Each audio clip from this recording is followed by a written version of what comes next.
I turned away. Lord, I could never repay you, so I'll just say, I just wanna say thank you for your love. Thank you for the blood. thanks to you. For all of the times that you brought me through. I just wanna say thank you. Thank you for your grace. Thank you. Lord, for keeping me safe. Thanks to you. And I can share the good news of the Savior to give someone a reason just to tell you for your love. Lord, I thank you for the blood. Thanks to you. For all of the times that you brought me through. Lord, I thank you for your grace. Lord, for keeping me safe. And I can share the good news of a Savior. Give someone a reason just to tell you thanks. Oh, Lord, thank you.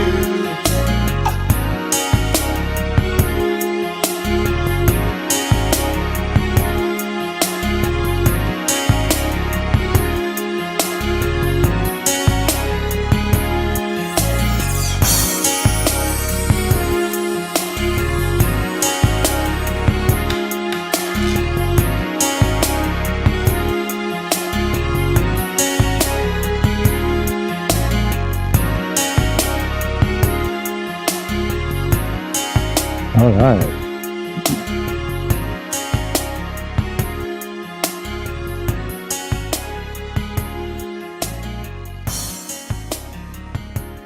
All right.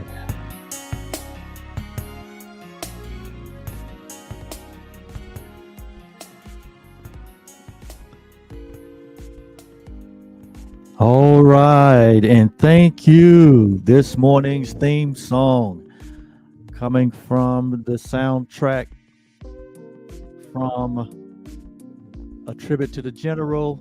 The song was written and sung by Ephraim Daniels. And we played that this morning because if you are watching us live today, you would know that today is Mother's Day here in 2022.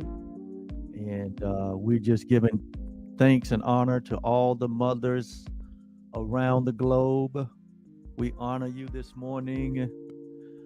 Mothers are so important and play an important role in God's plan for the salvation of the world. So we thank you, mothers, and we honor you this morning. And I am so grateful to be here. My name is Oliver Blue, and I am your only host, your guide on the side for this morning's workbook lesson 116 out of A Course in Miracles. Thank you for joining in. And we are in our third review session. And we are going to be reviewing workbook lessons 101 and 102 today. And the theme in both of these workbook lessons is happiness. And so we're going to delve into the course's perception on happiness, its purpose, its nature, and why it's so important that we understand our own happiness. And even why I say this, I'm currently reading a book that's called "You Are the Happiness That You Seek." You are the happiness that you seek. And this book has just come out, and the author is Rupert Spira, and uncovering the awareness of being, which is happiness. So highly recommend this book. It highly supports what we're going to talk about today. And this theme of happiness is something that we all have a vested interest in. And when we went through workbook lesson 101, 102, and 103, which is all centered around this subject of happiness, um, I was a little surprised at how much time was spent in especially 101 on talking about the illusion of sin. And now I understand why Jesus in this course spent time on talking about the illusion of sin. Why? Because the illusion of sin is the block to the awareness of your happiness. Because you can't believe in sin, that sin is real, and that sin has a process that eventually requires punishment, and also have an awareness of true happiness. They are both basically opposite. They're opposite of each other. And so in the course, Jesus deals with this, the S word, the sin word, which from the beginning of time has been such a huge theme in the mind, or the split mind, or the separated mind of humanity. And under the ego's thought system, it is the main character. It is the main, I could say it is the main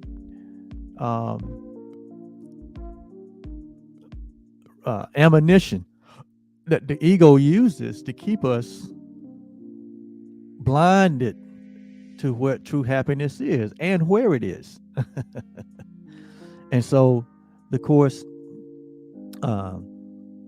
spent a tremendous amount of time in Workbook Lesson 101 putting sin in its proper place. And basically it concluded that sin has no place, that sin is basically an illusion. It's a man-made idea that's just part of the ego thought system, and it is a part of the belief in separation. And I know when I say sin is not real, that flies into the face of all traditional religions, because these religions are based on the idea that a sin did occur. But the Course says sin is just an illusion, because it requires a sacrifice, and God doesn't require sacrifice. God doesn't need anything. And so these are man-made systems as ways to be reunited with the God of the universe. And so we're here open to these ideas, and as we look at these ideas, as we practice these ideas, our practicing of these ideas is what leads us to their truth. And so today, 101, the idea is God's will. It is God's will, God's purpose for us, for me, for you, for all humanity. It is God's will for us, or God's will for us is perfect. Notice now, perfect happiness. He didn't say happiness, he said perfect happiness. So anytime the word perfection is used in the Course, it is talking about this perfection, or this completion, or this wholeness that can never, ever be altered or changed. So it's basically talking about the very nature of God. Perfect, or complete, or whole. So there's a perfect happiness that it's the will of God. Now, obviously, there is a happiness that we pursue as a race of or species, as humanity pursues happiness, as the world offers it to us if we engage in certain activity, or if we acquire certain things, or this world, all the signs and signals of this world seem like it is about the pursuit of happiness. And in this light, that happiness that is being offered by the world is not a perfect happiness. In other words, it is a happiness that comes as a result of something. That is the ego's thought system. That is its means by which it causes us to pursue certain things in order to try to acquire something. And the whole idea is that we're trying to acquire something, it means that we don't have it. So we don't come with happiness. Happiness is something that is out there, outside of us. That's the whole idea in the ego thought system. That's the whole idea behind separation. It's that we are not complete or whole, but that what we desire is out there, separate and apart from us. That's the whole system of separation. When I use the word separation, that is the basis of foundation of what I'm speaking of.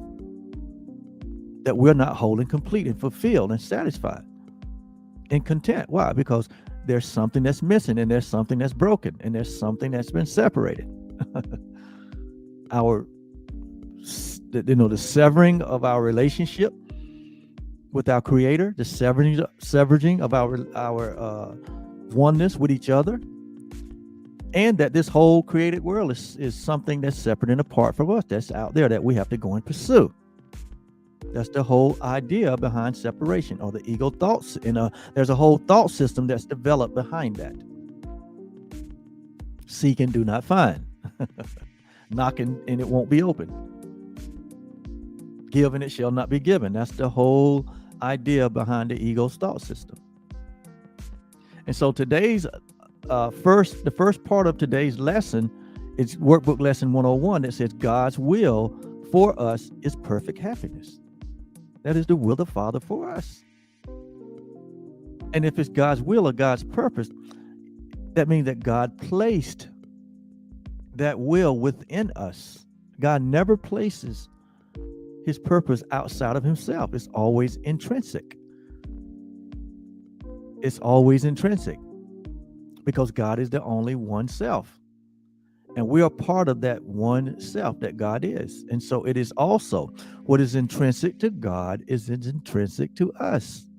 And God wills for us, or purpose for us, is happiness. Therefore, God placed what happiness within what he created, which is us. And so therefore, you are already in this present moment, and have always been, the possessor of happiness.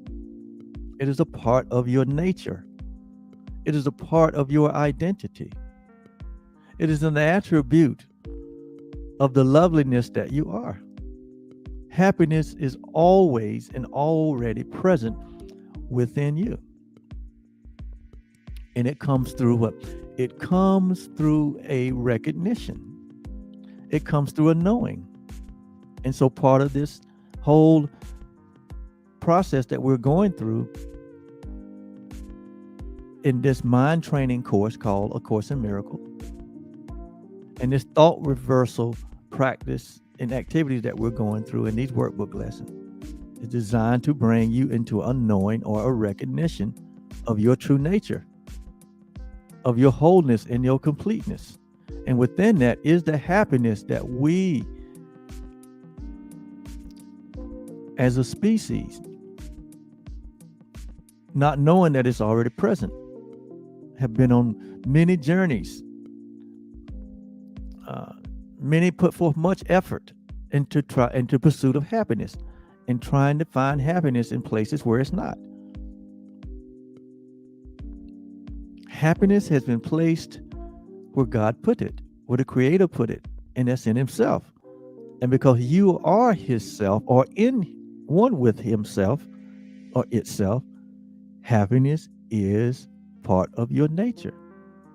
It just has been covered up. It has been obscured. It has been masked by the illusion of sin, of the idea of separation, or the idea of sin consciousness, guilt, and fear. And so that's why the workbook lesson, if we turn back to 101, it spends a tremendous amount of time talking about sin. And I think when we went through this a few lessons ago, there's a section in the workbook lesson on sin, because without the awareness or the correct perception about this whole idea of sin, that is the idea that covers up the happiness. And so I'm going to read just a little bit from lesson 101. It says, God's will for me is perfect happiness. Today, we will continue with the theme of happiness. This is a key idea in understanding what salvation is, because salvation and happiness are synonymous. There is no salvation without happiness. There is no happiness without salvation. Salvation basically means that God's promise, a God guarantee that all of us will come into the knowing of who we are. It says this is the key idea in understanding what salvation means. It says we still believe it acts for suffering as penance for our sins. That is the general belief in humanity, that salvation acts for penance, for a payment, suffering for what? For our wrongdoing. It says this is not so, yet you must think it is so while you believe that sin is real, and that God's Son or God's creation can sin. If God's creation, or if you could sin, that means that God could too. Why? Because God created you in his image and his likeness. And if he created you in his image and his likeness, that means that God has created you sinless. And so it's impossible for you to sin. So the whole idea of sin had to be an idea that was made up by humanity in his sleeping state of being separated from God. And so we create these forms or paths or plans for salvation based on our own ideas. No, but with the basic belief that God requires a payment from us. And we have all this history that points to that. It makes it and reinforces it, that makes it so real to us that it's hard for us to see it any other way. But the course is here. That's why Jesus provided us with this course. The course is here to show us that sin is not a God idea. In fact, if we turn over to the workbook lessons on page 419, it describes what the course described as sin. It says, what is sin? It says sin is insanity. It is the means by which the mind is driven mad and seeks to let illusions take the place of truth. So sin is illusion. And it drives the mind to madness and insanity. It says, and being mad, it sees illusions where truth should be. Where should the truth be? In our mind. The truth of who we are should be in our mind. But we have replaced it with the idea of sin consciousness, guilt, and fear. It says, and where it really is. It says, sin gives the body its eyes. For what is there the sinless would behold? And so we have to have these bodies and identify ourselves as these bodies and give eyes that will say, there is sin. Our eyes behold sin. It says, sin gave the body's eyes. For what is there that the sinless would behold? It says, what need have they of sight or of sounds or of touch? It says, what would they hear or reach to grasp? What would they sense at all? To sense is not to know. And truth can be but filled with knowledge and with nothing else. It says the body is the instrument the mind made. Notice now, the mind made the body. The body is the instrument that the mind made in an effort to deceive itself. Its purpose is to strive. Yet can the goal of striving change? And now the body serves a different aim for striving. What it seeks for now is chosen by the aim the mind has taken as replacement for the goal of self-deception. Truth can be its aim as well as lies. The senses then will seek instead for witnesses to what is true. Sin is the home of all illusions, which but stand for things imagined, issuing from thoughts that are untrue. They are the proof that what has no reality is real. Sin proved God's Son is evil, that timelessness must have an end, eternal life must die. And God himself has lost the Son he loves, and but corruption to complete himself. His will forever overcome by death, love slain by hate, and peace to be no more. A madman's dreams are frightening, and sin appears indeed to terrify, and yet the sin perceived is but a childish game. I love this. The Son of God may play. He has become a body, prey to evil and to guilt, with but a little life that ends in death. And this is the idea that we have in a split mind. We're a split mind that is sin conscious. The idea that we're separate from God. This is what it leads to in our thinking. And here the Course said it is nothing but an illusion. He says it's nothing but what? Childish game, foolish thinking. It says, and the end of it is death. And that's why all humanity fears what? Death. In general, humanity fears death because they think what? Body identification, which is an illusion also. It says, but all the while his Father shines on him and loves him with an everlasting love. This is the truth. See, it says, which his pretenses cannot change at all. How long, O Son of God, will you maintain the game of sin? Shall we not put away these sharp-edged children toys? Jesus called here in the Course sin sharp-edged children toys, childish thinking, childish games, illusions, madness, insanity, self-deception, and that the body is at the center of all of it. It says, perhaps today. He says, how soon will you be ready to come home? And see, this is a guarantee by God. God guarantees that all humanity will come home to the reality of the truth. When will you put away the children's toys, the sharp-edged toys? When will we stop punishing ourselves? When will we stop suffering with this idea or this belief in sin?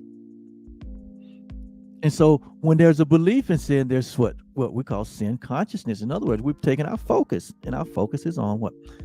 On sin, guilt, and fear. That's the way we see ourselves. That becomes our self-concept. So how in the world can you find happiness in a conscience that is sin, that is guilt written and sin written and fear written? It covers up the truth of our nature. And so it says, when will God's creation come to their senses? It says, perhaps today. There is no sin. I'll say it again. There is no sin. I'm going to say it one more time. There is no sin. You are sinless. You are innocent. You are the holy home of God. You remain as God created you. You can lay aside the childish thinking, the childish game of sin, guilt, and fear. You can lay it aside. You can put away what he called the sharp-edged children's toys. Why do they call it sharp-edged? Because sin penetrates. It penetrates the thinking mind. And it leaves the thinking mind in a state of terror. And it's not even real. There is no sin. It says creation is unchanged. You are unchanged. You are the holy home of God. You are the innocent creation of God. You are the perfect creation of God. That is who you really are. You are made in the image and likeness of God. You are created, not made, but created, meaning that God extended himself, called himself the I am. And that's who you are in your timeless and formless self.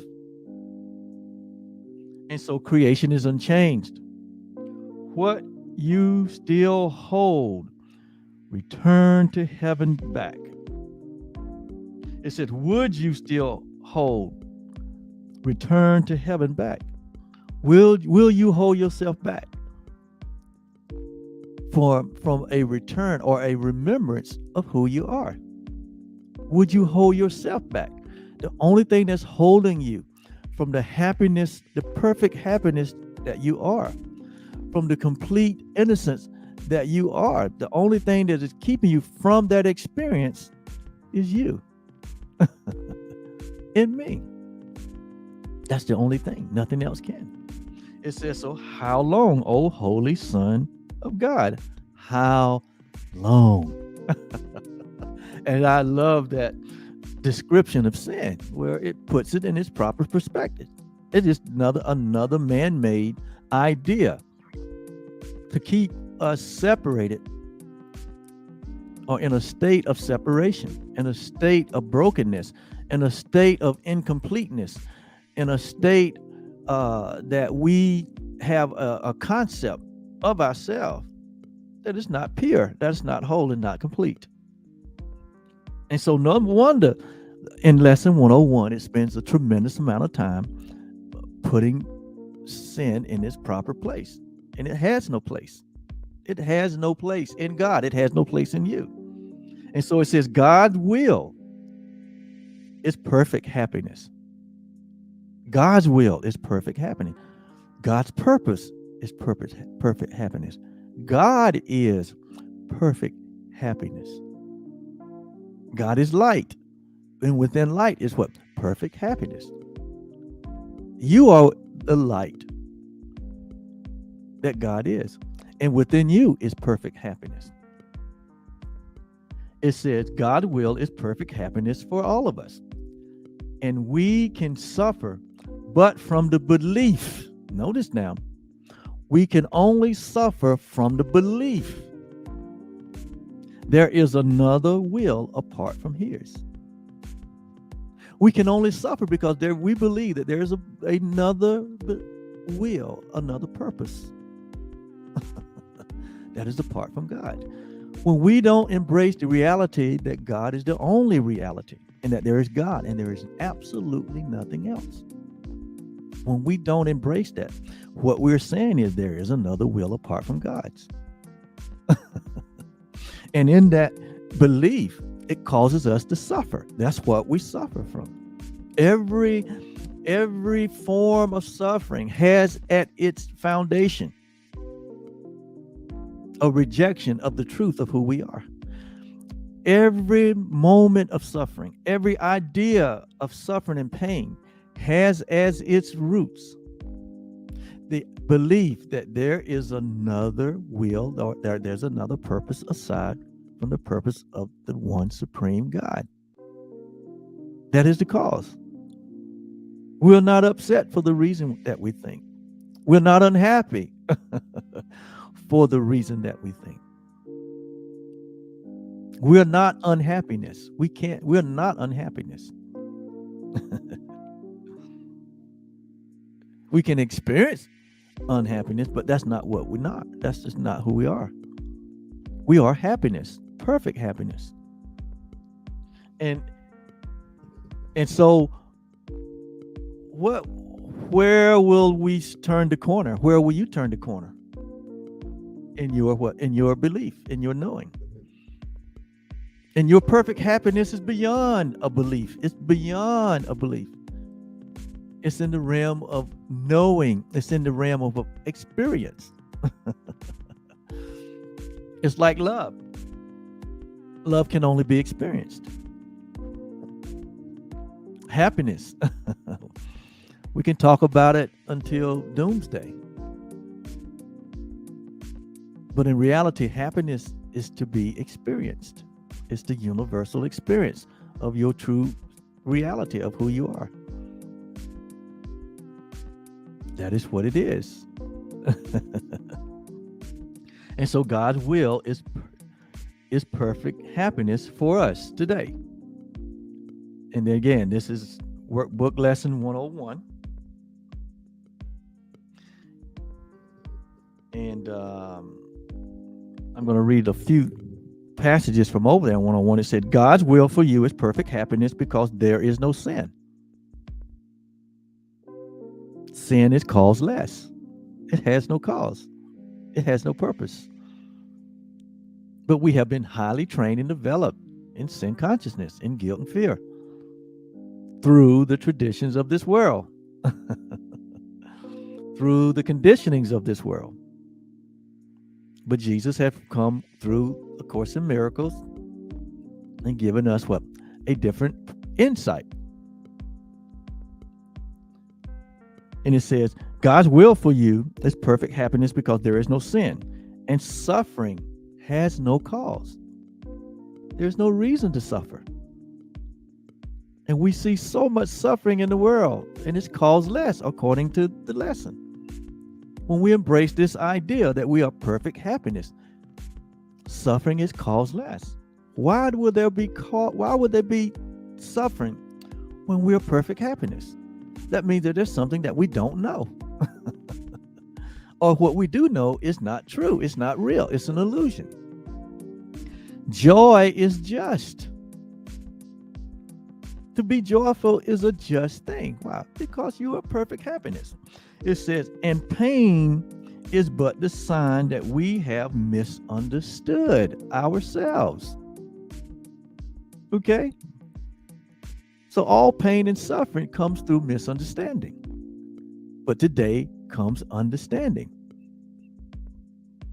Remember in Proverbs it says, in all you're getting, get understanding. It says that what? My people perish for what? A lack of knowledge, a lack of knowing the truth. We know a lot of things. I've known a lot of things. I knew a lot of things prior to coming into the knowledge of the truth, but I didn't know the truth. And what I knew brought me pain and suffering, tremendous pain and tremendous suffering. And some of us and most of humanity is continue to be in tremendous pain and suffering because of what they know. And what they know is not the truth. The truth will always set you free. That's what Jesus said. The truth that you know will set you free. So if what you know is not setting you free, if what you know is still bringing anguish and pain and suffering, you're going to have to examine what you know. You're going to have to investigate what you know. You're going to have to. That's what I did. And when you come to investigate and open yourself up to the truth that is true always, it comes in like a flood in many different ways. And you begin to experience the joy and the happiness and the peace that you so desire because you come to know that it's already a part of who you are. It's a part of your nature. You stop seeking it. You stop looking for it outside of you. You stop looking for it in relationships. You stop looking for it in things. And you realize that you are the very thing that you were looking for. You are the happiness that you seek, just like this book said. You are the happiness that you seek. You are it. There is nothing outside of you that can fulfill you or satisfy you or make you content. It is the acceptance of who you are as God's only creation. It is the absolute acceptance of who you are as God's only creation. Anything outside of that is pain and suffering and anguish. There's nothing wrong with all the other parts of creation. But you have to know that they are here because of you. You're not here because of them. So you don't make idols out of them. You don't look for things in them that are not there, like your happiness, your identification, your joy, and your peace. They're not in things. Even in your relationships, they're not there. They're in you. They are you. Embrace that reality, and you embrace your happiness. And then in lesson 102, in lesson 102, we continued this theme of happiness. And the idea that was shared there was I share God's will for happiness for me. It's one thing for God's will and purpose is for happiness, but you got to share in that. I mean, when I say you have to share in that, you have to know that it is a part of your shared being. You share in that happiness. Whatever God is what you are. Whatever God possess, you possess. So there has to be an awareness of the nature of love or the nature of God, because whatever the nature of love is also your nature. And so it's the embracing of your divinity. You are a divine being. And you're not a separate divine being, but you are a shared part of the one divine being we call God or we call love. And so we all are what? A part and parcel of the one being. That makes us what? That makes us one and the same. That makes us so connected. That makes us so what? One. That to have an idea outside of this oneness, it would have to be in a state of dreaming or illusion or hallucination. Vain imaginings, fantasies, because it's not a part of the real or the reality of who we are as one with God.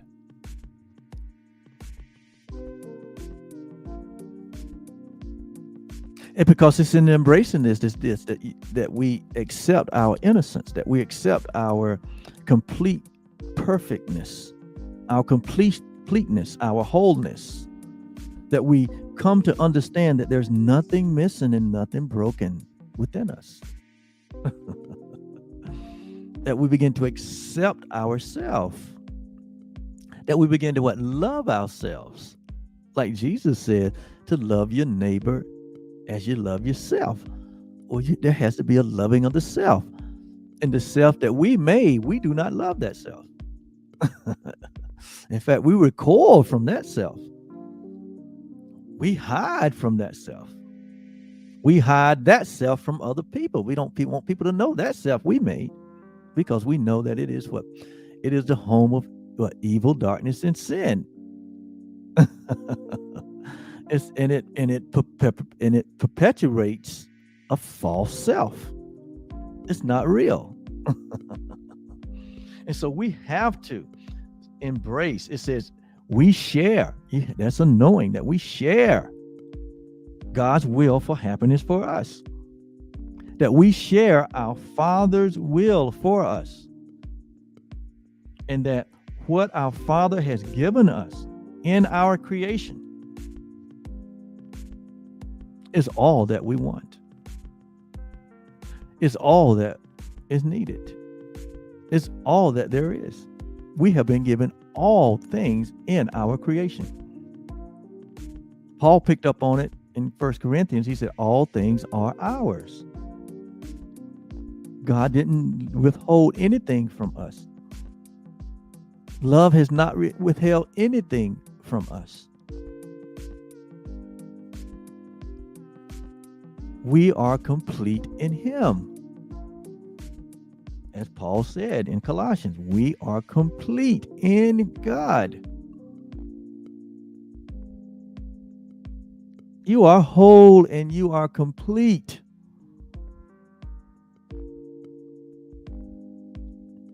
There's nothing missing. There's nothing missing in your life. There's nothing broken in your life. And when I say in your life, I'm not talking about this life of birth and death. That whole life is full of what? That image of a life is full of pain and suffering and lack. But that's not your life. Paul picked up on it again when he said, what? Your life is hid in God in Christ. God has become your very life. And so what we perceived as our life, we realized that wasn't our life. That's what we made. But now with a purpose, we take that. We take our position here in this body identification. And we become what the full expression of the true nature of love that we are. We become what the joy and the happiness and the peace that we are. We become the light of the world, where we demonstrate this shared happiness that we are, this shared purpose that we have. And we become this bright light in the world. We become the lovers of ourselves, the lovers of humanity. Yes, we have found our purpose. It says it is all that we want, because God has given us all. We realize that God has given us everything. And so we become this expression of this bright light, knowing that what God is the provider, sustainer of our life. And so there's nothing missing and there's nothing broken. It says what God has given unto us in our creation is all that there is. All that there is. This is a totally different mindset than what we've been conditioned, what we've been trained, what history has handed down to us, what mankind has continued to perpetuate generation after generation.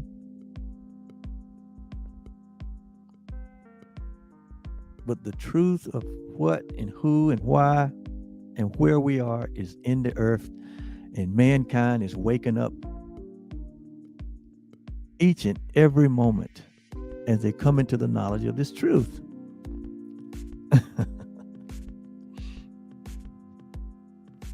Wow. Workbook lesson 102. If I can remember. It says, you do not want to suffer. It says, you may think it buys you something and may still believe a little that it buys you what you want. Yet this belief is surely shaken now, at least enough to let you know that it needs to be questioned and to suspect it really makes no sense. It has not gone as yet, but lacks the root that once secured it tightly to the dark and hidden secret places in our minds. And as we go through these workbook lessons, we're on 116. This is what we're doing. We are loosening the root of unbelief. We're loosening the root of illusions that's been so entangled in our minds to the point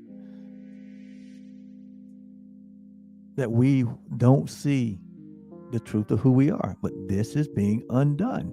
This is part of the process here. We are undoing the ego's thought system of sin, guilt, and fear. And we are embracing the reality that was always there. It's being revealed to us now. What was always there? What is that? Once we remove all these illusions and all these imaginings and all these fantasies that have been buried in us and have been entangled in us, what is left is the real, radiant, shining, bright, innocence, oneness that we are. It says, so today we try to loose its weakened hold still further and to realize that pain is purposeless. Suffering is purposeless. Sin consciousness has no purpose. It's insanity, as the definition of sin says. It's insane to embrace pain and suffering. It's insane to embrace it. It said it has no purpose. It's meaningless. It says without a cause and with no power to accomplish anything. Pain and suffering accomplishes nothing. Absolutely nothing in the light of who you are.